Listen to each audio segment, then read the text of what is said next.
आत्मा आज्ञा नहीं देती, लेकिन सहसा प्रेरणा होती है भीतर से। अरे ये कहीं कंस की मृत्यु हुई तो नहीं कृष्ण को यहां बुला रही? अघासुर बकासुर इत्यादि राक्षसों को कृष्ण ने मारा है, तो निश्चित रूप से कंस का भी वही वध करेंगे। हमारी मथुरा को इसके आतंक से प्रभु मुक्त कराएंगे। मैं जाऊंगा, मैं वृंदावन जाऊंगा। जो भी निराशा थी वो एक अच्छी आस में बदल गई। द्रक्ष्यामि नूनम सुकुपोलनासिकम स्मितावलोक अरुण कंजलोचनम मुखम मुकुंदस्य गुडालकावृतम प्रदक्षिणम में प्रचरन्ति वै मृगाः। मैं जाऊंगा, वृंदावन जाऊंगा। मरकतमणि के समान स्निग्ध कांतिमान उनके कपोल, शुक जैसी नासिका, चितहरण उनकी चितवन, कपोलों पर घूमती घुंघराली अलकावली का दर्शन करूंगा, कृतार्थ हो जाऊंगा। लेकिन हाय, कहीं दुष्ट का साथी समझ करके मेरा वो तिरस्कार करेंगे तो कोई बात नहीं, चरणों में गिर जाऊंगा। चरणों में गिर करके क्षमा मांग लूंगा, कह दूंगा ठाकुर जैसा भी हूं आपका हूं, क्षमा याचना कर लूंगा। हमारे पंजाब में एक कवि हुए मास्टर नत्था सिंह जी, बड़ा सुंदर उन्होंने लिखा।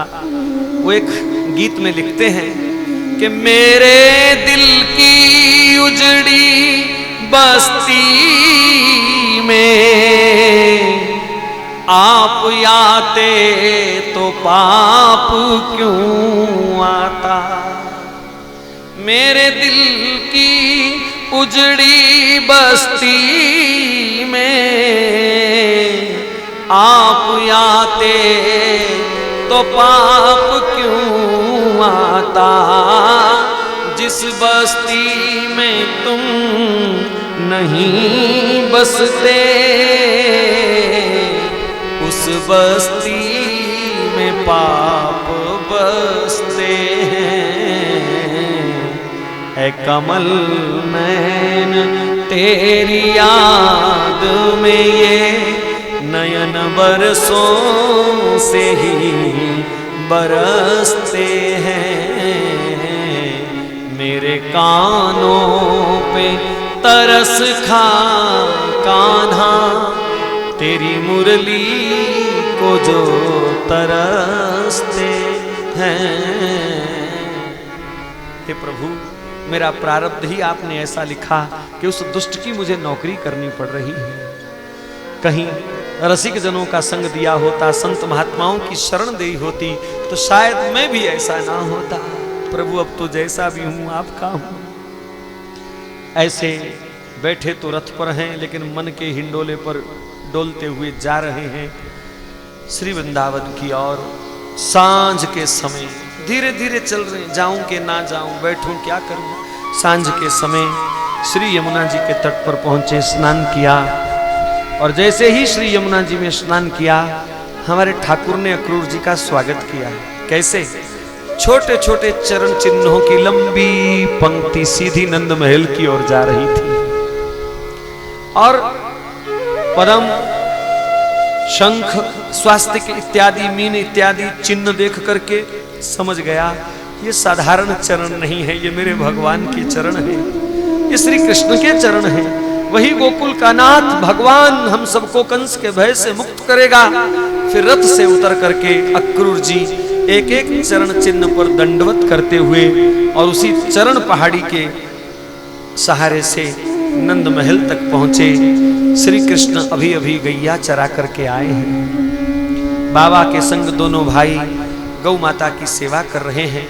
आज ना जाने क्यों एक एक गाय के पास प्रभु जा रहे हैं, उसे अपने हाथ से तृण खिलाते हैं, फिर लिपटते हैं उससे और फिर प्रणाम करते हैं एक एक गाय को। गैया बेचारी समझ नहीं पाई कि आज कृष्ण हमें इतना प्रेम क्यों दिखा रहे हैं, क्यों कर रहे हैं। आखिर सूचना मिली, नंदराय जी कोई अक्रूर नाम के आए हैं मथुरा से मिलने के लिए। बाबा ने दोनों भाइयों को बुलाया, बेटा जाओ अक्रूर जी तुम्हारे काका लगते हैं, उनका स्वागत करो, बिठाओ, मैं अभी आया। दोनों भाइयों ने एक दूसरे को देखा। गौखिरक के द्वार पर आकर के गौ माता को दंडवत प्रणाम किया, मानो कह रहे हो गौ माता हमारी इतनी सेवा स्वीकार करना, शायद मैं कल सुबह ना आ पाऊं आपके समीप। गाय रंभाती हैं श्री कृष्ण जब अलग हुए। दोनों भाइयों ने हाथ पकड़ा, श्री कृष्ण ने बलराम जी का हाथ दबा दिया, मानो कह रहे हो भैया डोल नहीं जाना, जानते हो ना अब कौन सी लीला है, डोल नहीं जाना, घबरा नहीं जाना। नीलांबर पीतांबर में लिपटे दोनों भाई जैसे ही गौशाला से बाहर आए, अक्रूर जी हाथ जोड़े थर थर कांप रहे थे, धड़ाम चरणों में गिर गए, त्राहि माम केशव, पाहि माम केशव। भगवान ने उठाया, हृदय से लगाया, काका आओ मेरे ब्रज में आपका स्वागत है। भीतर ले गए। भगवान ने ऐसा प्यारा व्यवहार दिया, अक्रूर जी तो न्योछावर हो गए, दर्शन करके गदगद हो गए, कुछ बोल ना पाए। मेरे प्रभु ने मुझे स्वीकार कर लिया। नंदराय जी आए, दोनों भाई मिले। नंदराय जी ने पूछा, अक्रूर जी इतने वर्षों बाद हम गरीबों की याद कैसे आई, क्या बात है? अक्रूर जी ने कहा, भैया कंस धनुष यज्ञ कर रहा है। अच्छा, फिर? बोले बड़े बड़े राजा महाराजा सबको निमंत्रण भेजा है, मैं भी कृष्ण बलराम को लेने आया हूं। नंद बाबा तो एकदम डांट करके कहते हैं, अक्रूर जी तुम हमारे मित्र हो कि शत्रु? जानते हो कंस का व्यवहार मेरे पुत्रों से कैसा है, फिर भी चले आए। क्या करता, कंस की आज्ञा ही कुछ ऐसी थी, क्या करता मैं? कहा नहीं, हम कहीं अन्यत्र चले जाएंगे, क्यों खटकते हैं मेरे बच्चे उसकी आंख में, हम नहीं भेज सकते, हम आज ही कहीं और चले जाएंगे, अगर इतनी उसे दिक्कत है मेरे बच्चों के साथ। नहीं नहीं नंदराय जी ऐसा मत करो, कृष्ण की शक्ति पर भरोसा करो। हमने तो सुना है, आपने निकट से देखा है कृष्ण को, पूतना से लेकर के और केशी तक तमाम राक्षसों को खेल खेल में कृष्ण ने मारा है। कृष्ण कोई साधारण मनुष्य नहीं है। कंस की मृत्यु ही कृष्ण को बुला रही है। मथुरा भेज दीजिए, मथुरा मंडल का उद्धार हो जाएगा, धर्म का साम्राज्य फिर देख पाएंगे हम। नहीं नहीं अक्रूर जी ऐसा नहीं हो सकता, हम नहीं भेज सकते। कहा नंदराय जी जरा सोचो, आज अगर आपने कृष्ण को भेजने के लिए इनकार कर दिया और कल बदले की भावना से कंस ने सेना लेकर के गोकुल पर अगर हमला कर दिया, जहां दूध की नदियां बहती थी वहां रक्त की नदियां बहा देगा वो, उसके सिर पर मृत्यु का भय सवार है और उसके लिए वो कुछ भी कर सकता है।